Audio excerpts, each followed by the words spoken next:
Let's bring in California Democratic Senator Alex Padilla. He's a ranking member of the Judiciary Subcommittee on Immigration, Citizenship, and Border Safety. Senator, thank you so much for taking the time. We just heard Keith Ellison say his interactions with Tom Homan have been better than what the state had before.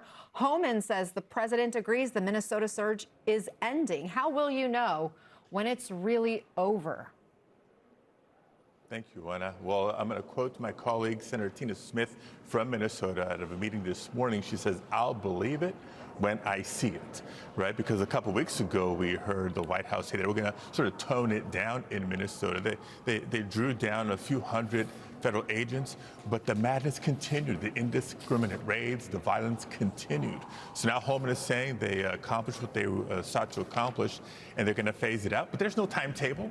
You know, is it over the course of a couple of days, over the course of a week, over the course of a month? And are they changing their tactics in the meantime? So we're going to remain vigilant. One of the things we heard again, and we keep hearing from officials, including Tom Homan, is that they are doing targeted enforcement of criminals, but that agents won't look the other way if they come across other undocumented immigrants in these operations. But because of that, we have seen now an uptick of children being caught up in this. The Marshall Project says on average, 170 children are in ICE detention centers every day. And over the summer, that number spiked to more than 400 on a single day. I want us to hear from one of these children. 14-year-old Ariana spent 44 days at that Dilley detention center in Texas. And here's what she told ProPublica. Since I got to this center, all you will feel is sadness and mostly depression. All kids are being damaged mentally. They witness how their parents and other people are being treated. They don't have schools or doctors. All they have are nurses. Serious situations happen and the officers can't take them serious enough. There are no consequences. They don't even care. Senator, a federal judge just ordered the DHS to get children like Ariana proper medical care inside your state's newest and largest detention facility. You've been there. What are these children up against?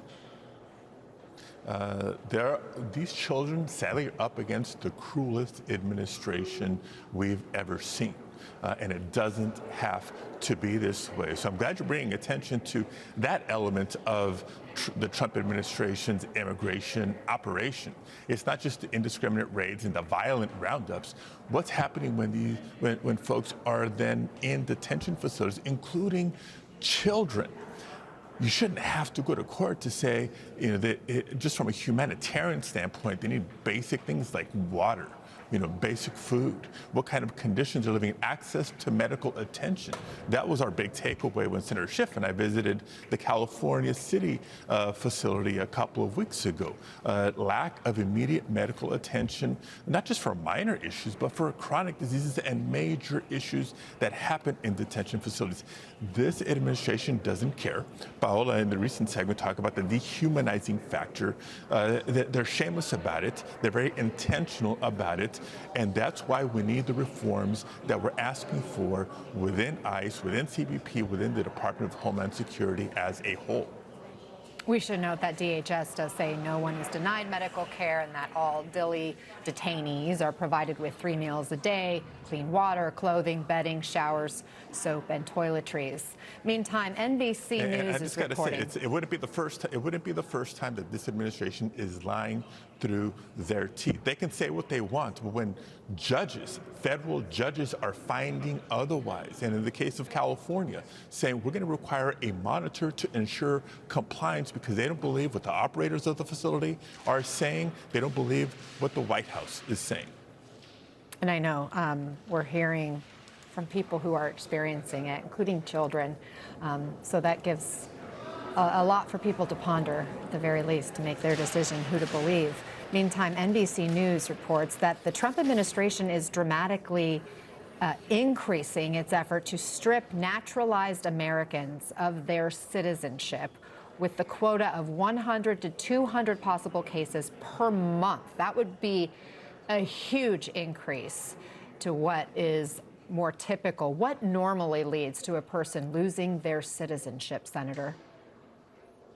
Yeah, look, we're in unprecedented territory here. This is a president and administration trying to extend their reach and power until somebody puts an end to it. And so we're putting up, the daily fight here in the Senate right now to say no more funding for ICE or CBP until certain reforms are in place. But we need our Republican colleagues to stand up as a co-equal, independent branch of government to rein in this administration, to end the lawlessness, and they continue to refuse to do so. So we're not going to let them off the hook. We're going to take our case not just legislatively and legally into courts, but into communities, continue to have communities stand up like they've done in Minneapolis, like they've done in Los Angeles, like they've done in Chicago, and beyond. And we're going to not lose sight of the importance of this November's elections. Senator Alex Padilla, thank you so much for joining us. There's always more to discuss. I hope you'll come back.